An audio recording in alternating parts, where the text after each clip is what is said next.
Au Brésil, la lutte contre la corruption semble avoir fait l'objet d'une instrumentalisation à des fins politiques par les médias.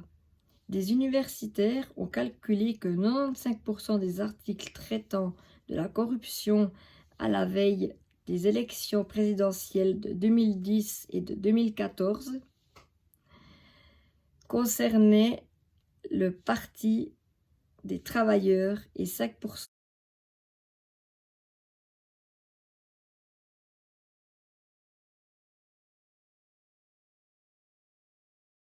le plus sale du Brésil par les institutions électorales de l'époque. Études sociologiques. Cette section adopte un point de vue régional ou culturel particulier et doit être internationalisée. Emprise de la corruption. La corruption apparaît chaque fois que la frontière entre la logistique administrative d'intérêt général et la logistique économique d'intérêt privé s'estompe. Elle est donc favorisée par l'effacement contemporain de la sphère publique par l'assimilation à peu près exclusive de la réussite et de l'enrichissement.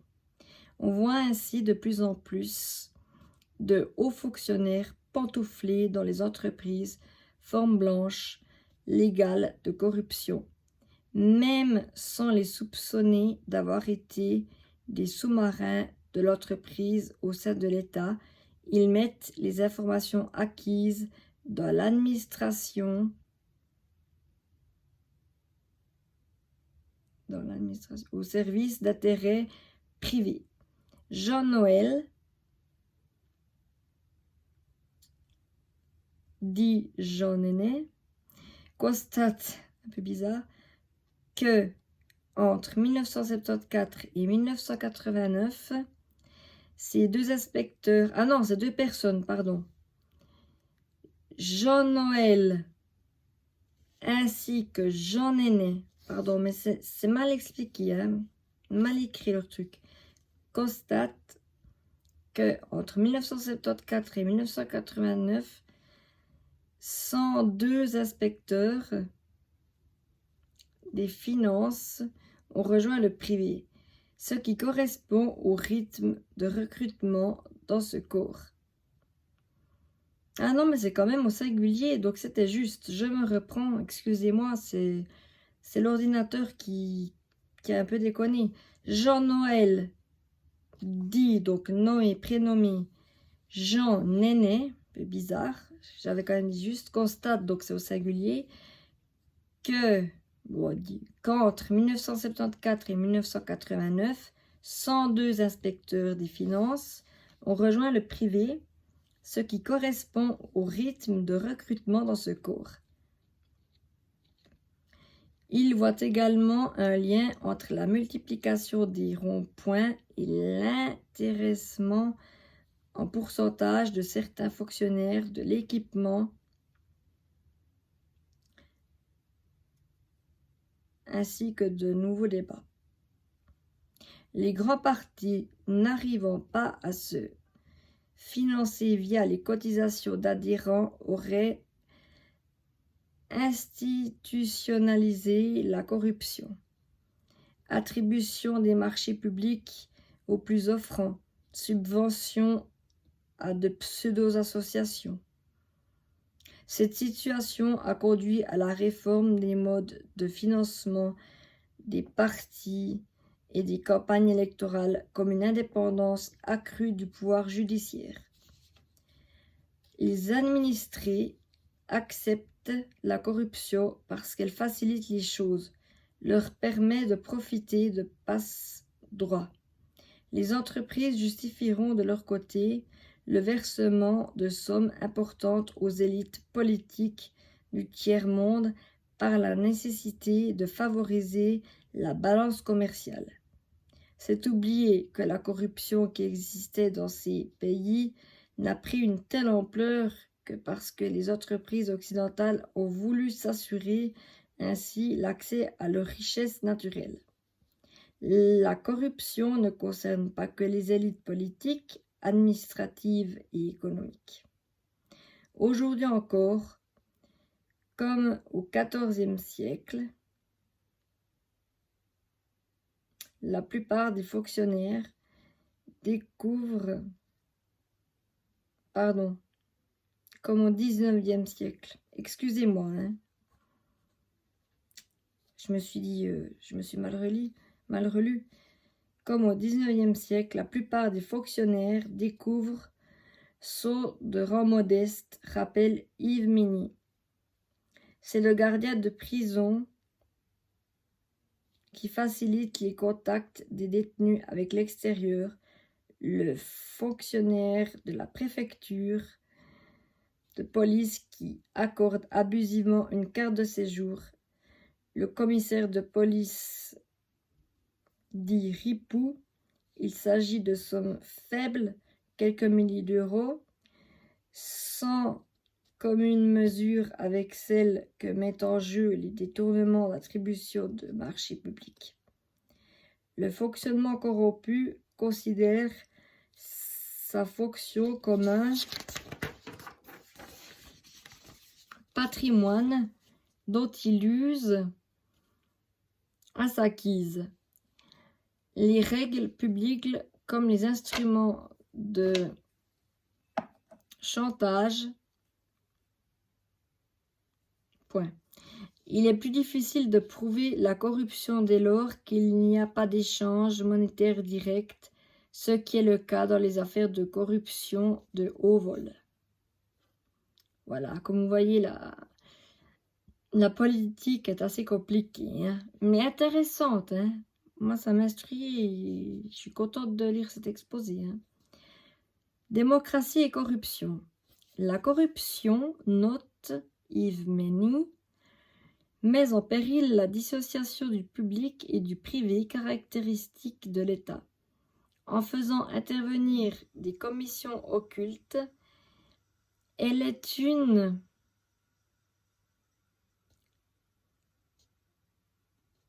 régression de l'un des principes fondamentaux de la démocratie, l'égalité d'accès des citoyens au marché, aux emplois et aux services publics, sans autre considération que la capacité et le mérite.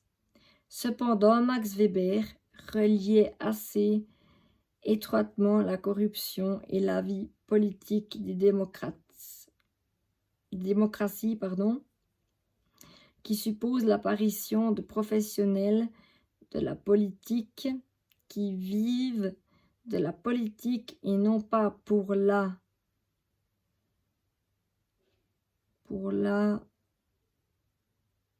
de professionnels de la politique qui vivent de la vie qui n'ont pas pour et non pas pour la politique. Bon, point final. À le lire, seule une classe de politiciens jouissait d'une fortune personnelle pourrait rendre à la politique sa pureté. On peut cependant constater, comme le fait Jean-Noël Jeannenet, qu'il n'y a pas que les hommes neufs issus de milieux modestes qui sont sensibles à la corruption. Le centre libéral entretient une proximité périlleuse avec les milliers d'argent et leurs valeurs nécessaires. Selon Della Porta et Migny, c'est surtout l'absence d'une véritable opposition qui apparaît comme le dénominateur commun de nombre de cas de corruption. Elle va alors de pair avec le désintérêt général à l'égard des idées et des programmes, d'où les motivations troubles de ceux qui entrent en politique. Ils y voient avant tout et sont aussi tenus d'y voir un instrument de rapide mobilité sociale. Ainsi, en Côte d'Ivoire, le député français François Loncle a-t-il entretenu des liens étroits pendant plusieurs années avec le président Laurent Gbagbo avant d'édulcorer la portée de la corruption alors mise en œuvre et de bénéficier de plusieurs gratifications, dont des voyages en Afrique. Mystère. Dans une optique plus conjoncturelle, dès lors qu'un acteur peut prendre des décisions publiques qui ont des conséquences démesurées pour certains intérêts privés, la corruption s'insinue. Jean Nénet évoque la mise en place d'un réseau ferroviaire sous la monarchie de Juillet et le Second Empire, les constructions immobilières des années 1960 et 1970, la décentralisation. On peut mentionner encore les privatisations de la fin des années 1980. La loi Royer de 1973 qui mettait en place des commissions chargées d'autoriser l'installation de grandes surfaces dans les villes moyennes était donc particulièrement risquée.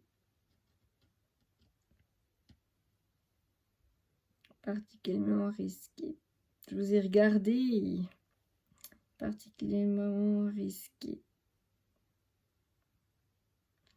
Dans le même ordre d'idées, Mény voit dans la concentration du pouvoir entre les mains des exécutifs et de la faiblesse et le caractère formel des contrôles une caractéristique de la corruption à la française.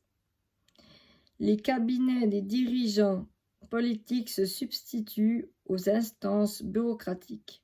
Or, un collaborateur dévoué accepte ce qu'un fonctionnaire indépendant refuserait.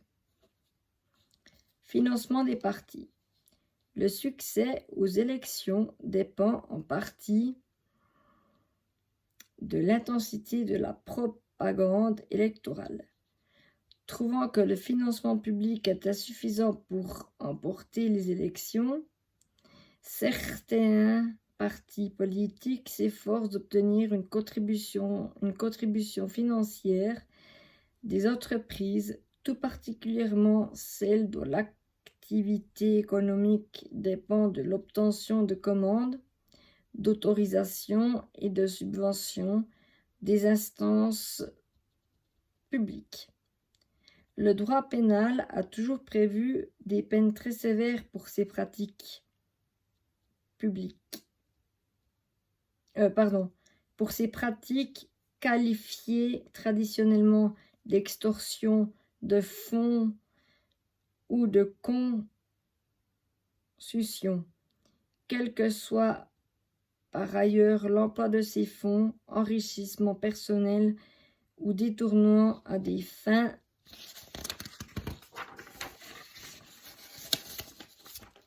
électorales. Donatella Della Porta et Yves Mény observent que la corruption politique engendre toute une foule d'intermédiaires qui n'appartiennent ni à l'État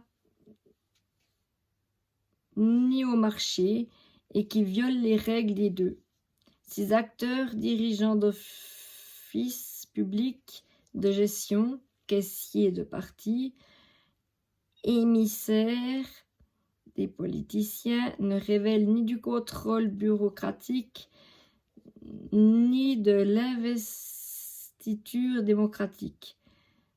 La distinction entre le détournement d'argent au service d'un parti et l'enrichissement personnel est donc sujette à caution, ne serait-ce qu'en raison de l'existence de cette classe trouble.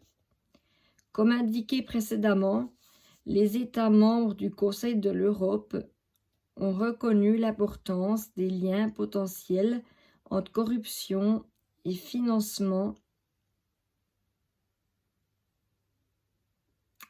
politique. Cela a conduit à la recommandation sur les règles communes contre la corruption dans le financement des partis politiques et des campagnes électorales. Ce texte unique prévoit plusieurs principes visant notamment à assurer à un niveau national la transparence des comptes politiques, l'existence d'un mécanisme de contrôle ainsi qu'un éventail de sanctions efficaces, proportionnées et dissuasives. Les mesures concernent tout autant le financement des partis que celui des campagnes électorales, ces deux domaines étant difficiles à dissocier. Les partis participent eux-mêmes aux élections. Ils n'ont pas le monopole de la présentation des candidats dans de nombreux pays. Les rapports d'évaluation adoptés à ce jour par le groupe d'État contre la corruption, GRECO, ont montré que même dans les pays disposant d'une législation assez détaillée en la matière, des améliorations restaient souhaitables, par exemple en ce qui concerne un périmètre comptable plus étendu en vue de mieux prendre en compte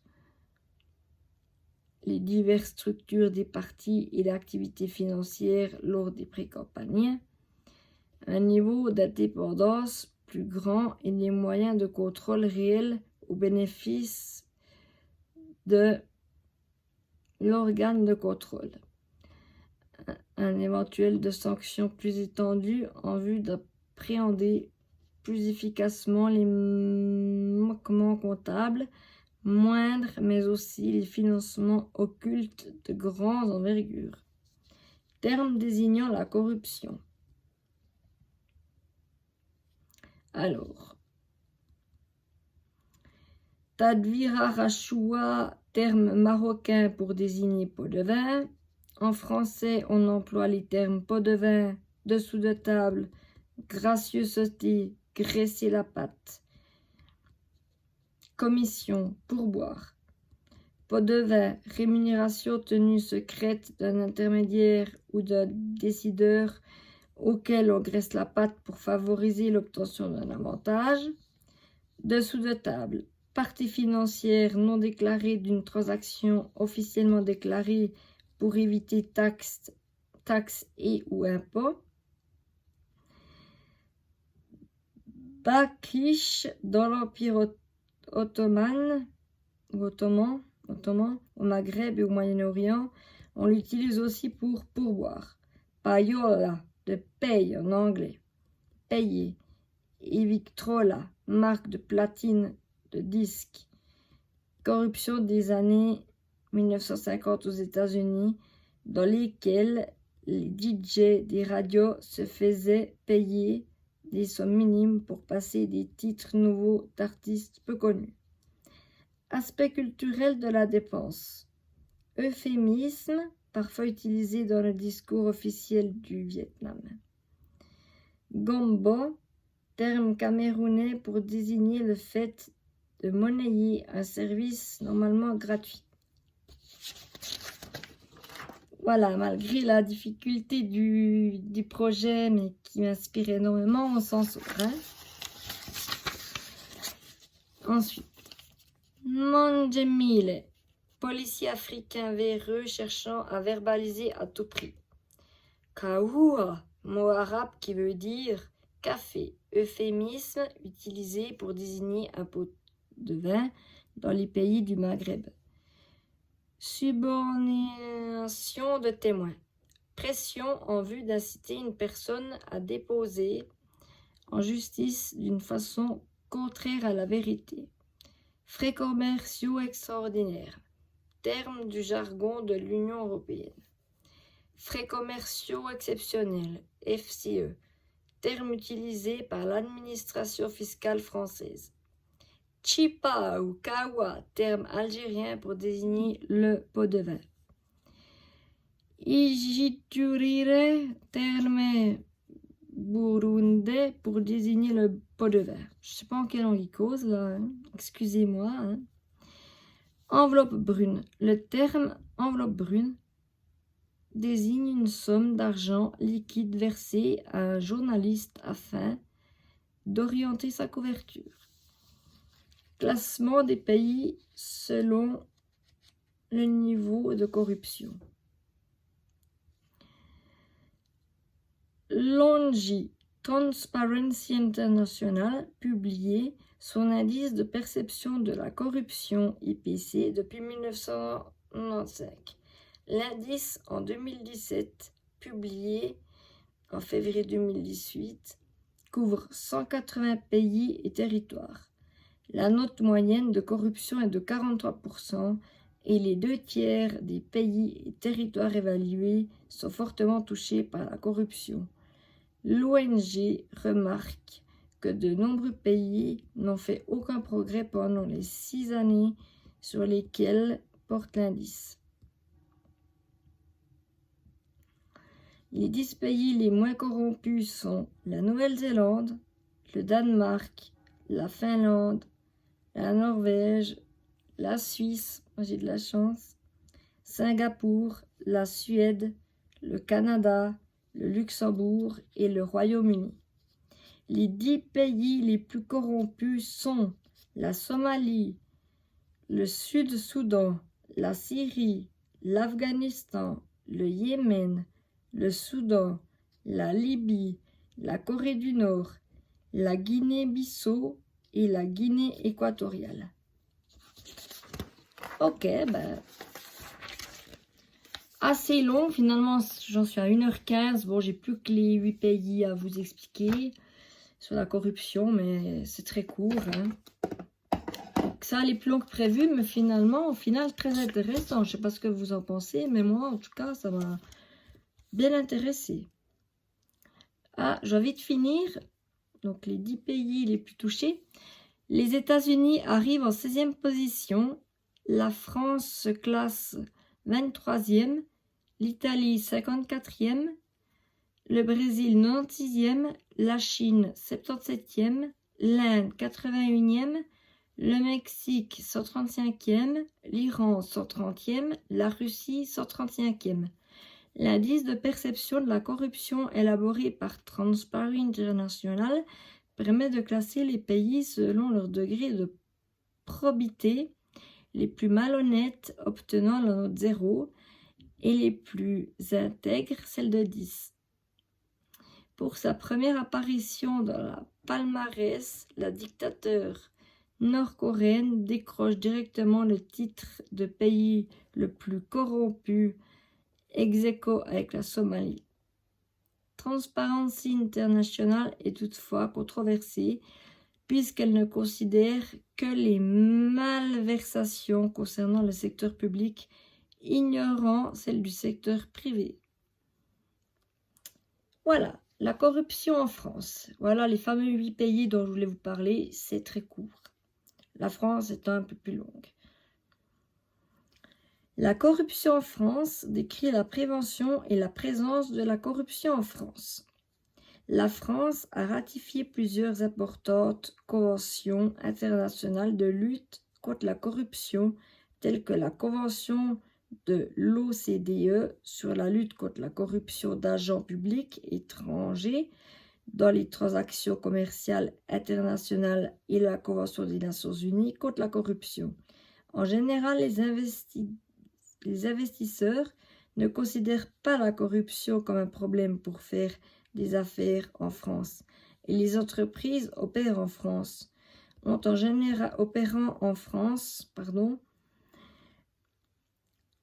général une bonne réputation de la responsabilité sociale de l'entreprise. L'Assemblée nationale française a voté 2 projets de loi pour la lutte contre l'évasion fiscale. Cependant, ces dernières années, plusieurs scandales de corruption ont impliqué des hauts fonctionnaires. Les travaux publics et l'industrie de la défense sont considérés comme les plus touchés par la corruption. Moi, écoutez, je ne critique pas du tout. Moi, je suis amoureux des Français, comme on dit. Moi, je ne lis que ce qui est écrit. Après, ce qui est vrai ou pas vrai, voilà. Pas à moi d'en juger. Histoire. On observe une nette hausse du nombre annuel de condamnés pour corruption de fonctionnaires au tournant des années 1990. Entre 50 et 100 entre 1987 et 1992, entre 100 et 200 à partir de 1993 et plus de 200 après 1999, atteignant dans les années 2010 un niveau historique jamais observé jusque-là. Cette sévérité accrue s'explique parce que le seuil de tolérance ont changé selon les enquêteurs d'opinion menés en France depuis les années 1970. Étendue et perception. En France, en 2009, tous les principaux investisseurs étrangers et les exportateurs et plus de 80% des sondés cadres dirigeants admettaient ne pas être sensibilisés du tout, avec l'un des plus importants cadres juridiques dans les affaires internationales. Un cartel constitue un délit punissable d'une peine d'emprisonnement et ou d'amende. Le personnel et les budgets publics dédiés à l'apparition de la réglementation des valeurs mobilières est d'un tiers en France par rapport au Royaume-Uni en 2008. Rapport de Transparency International.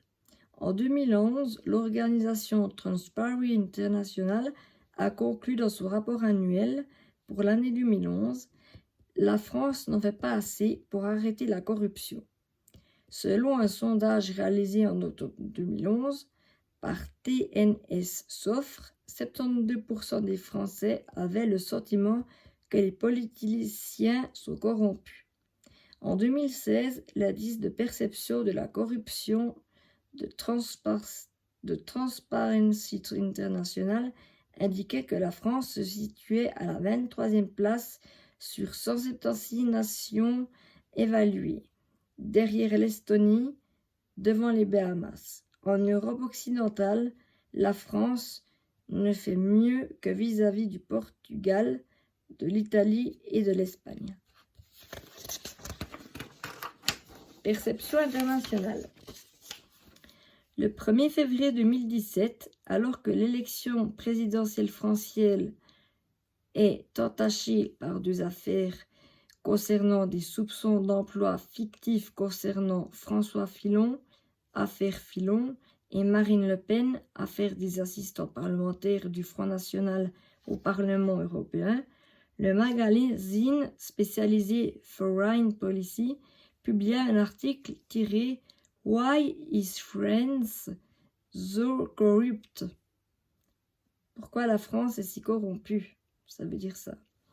Le magazine rappelle ainsi que personne en France ne discute le droit de François Fillon de payer sa femme en tant qu'assistant pendant 8 ans, alors que les lois contre le népotisme américaines interdisent de telles pratiques, à moins d'être président.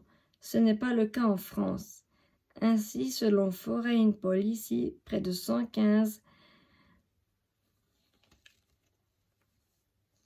des 577 députés français emploieraient un membre de leur famille en tant qu'assistant. Cela conduit Foreign Policy à écrire que la France n'est pas un pays particulièrement corrompu en termes globaux. Mais en Occident, elle reste un cas à part. De plus, Foreign Policy note que cette situation est aggravée par le fait que cette corruption concerne plus souvent les hauts niveaux politiques que le milieu policier, car selon le journal, cela repose sur le principe français d'une monarchie républicaine. Dans un rapport de l'Union européenne en 2014, la France est critiquée pour son manque de contrôle des financements de campagne, le manque relatif d'indépendance du judiciaire et l'absence de volonté politique pour lutter contre la culture de la corruption. Alors, milieu concerné.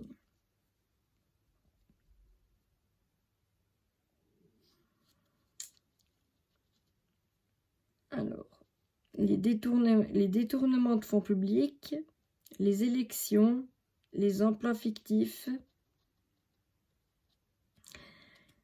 les affaires d'emplois fictifs concernent notamment l'affaire concernant des emplois fictifs de la mairie de Paris remontait à avant 1999. Elle a abouti à la condamnation de l'ancien président Jacques Chirac à 2 ans de prison avec sursis pour détournement de fonds publics, abus de confiance, prix illégal d'intérêt et délit d'ingérence en décembre 2011. Alain Juppé est également condamné à 1 an d'inéligibilité. L'affaire des faux chargés de mission de la mairie de Paris concernant également des emplois fictifs entre 1980 et 1990. Donc sur les 8 pays que j'ai pris web au hasard, c'est la France qui est le plus long, hein. J'ai fait exprès un peu pour vous. C'est une majorité de Français qui me regardent. L'affaire Fillon portant sur des emplois fictifs concernant des membres de la famille de François Fillon. Cette affaire intervient durant la campagne pour l'élection présidentielle française en 2017. Favoritisme. Donc c'est aussi un des plus grands types de corruption en France. Pot de vin, d'après ce qui est noté. Moi je ne juge pas, hein. Je ne porte aucun jugement. Des enquêtes répondant à des suspicions de corruption d'hommes politiques français, notamment Jacques Chirac, Dominique de Villepin et Jean-Marie Le Pen, possiblement liés à l'ex-président du Gabon Omar Bongo. Bernard Granier a été condamné pour corruption en septembre 2011 pour avoir reçu 300 000 € de la part de Provence Recyclage. Secteur de l'énergie. Alstom a fait l'objet d'une enquête en France et en Suisse, voilà la Suisse, pour avoir réalisé des paiements irréguliers de 200 millions de dollars de contrats avec le Brésil à Ita pour une usine hydroélectrique à Sao Paulo pour l'extension de métro et pour d'autres œuvres majeures au Venezuela, à Singapour et en Indonésie. Le gouvernement mexicain a pénalisé Alstom et en 2007, l'autorité antitrust de la Commission européenne a condamné Alstom à une amende de 65 millions d'euros pour fixation des prix avec ses concurrents. Secteur de l'aéronautique. L'affaire Airbus. Airbus a été impliqué à partir de 2012. Airbus, Ran Massive Bribery Shame to Win Order. En France, le site commente longuement une enquête fouillée de Mediapart parue le 28 juillet 2017, laquelle cite les conclusions du parquet national financier et de son homologue britannique, le Serious Fraud Office, pour qui ces commissions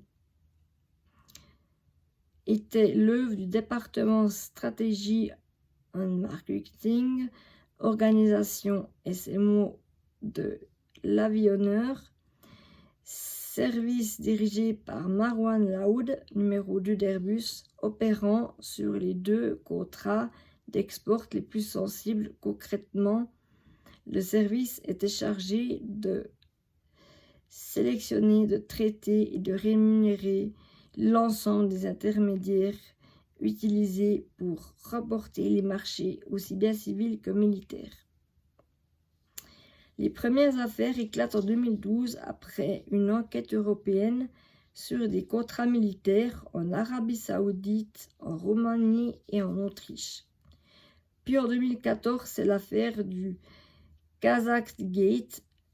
Lors d'une perquisition chez Airbus Helicopters, la justice française découvre les mails qui attestent que le groupe a donné son accord de principe pour verser 12 millions d'euros de pots de vin au Premier ministre Kaza pour faciliter une vente d'hélicoptères, dévoile Mediapart.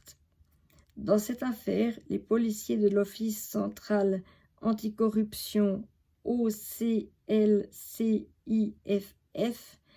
ont ensuite perquisitionné le 8 février 2016 au matin le domicile de Marwan Laoud, le numéro 2 d'Airbus Group. Toujours en 2014, ce sont cette fois 2 intermédiaires turcs qui portent carrément plainte contre le groupe pour réclamer le paiement de commissions dont ils estiment devoir être bénéficiaires dans le cadre de la vente de 160 Airbus à la Chine pour 10 milliards de dollars. Selon Mediapart, un feuillet rédigé par Marwan Laoud, numéro 2 d'Airbus Group, prévoyait que les commissions pouvaient atteindre 250 millions de dollars selon les 2 agents turcs. D'après des documents cités par Mediapart, l'astuce du SMO pour dissimuler des commissions furent des fausses factures émises au titre de projets fictifs de pipeline en mer Caspienne. En janvier 2020, la presse annonce que les tribunaux français